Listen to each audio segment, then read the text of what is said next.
Վիկտոր Համբարձումյանի կտակը Ինձ հաջորդող սերունդներին, թոռներիս, ծոռներիս կտակում եմ տիրապետել հայոց լեզվին։ Ամեն մեկը պետք է յուր պարտքը համարի ուսումնասիրել հայոց լեզուն, գրագետ լինել հայերենից, անկախ այն բանից, թե քանի տոկոս է նրա մեջ հայկական արյունը։ Այդ տոկոսը ոչինչ չի նշանակում։ Մենք փոխանցում ենք սերունդներին ոչ թե արյուն, այլ գաղափարներ։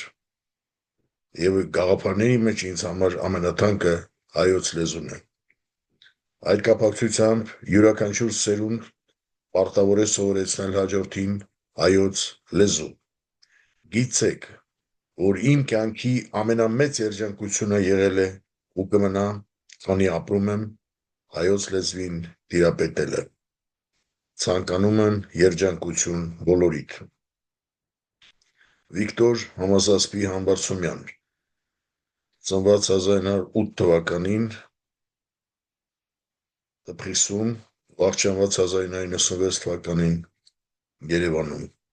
աշխարհահռչակ հայ աստղաֆիզիկոս, Բյուրականի աստղադիտարանի հիմնադիր,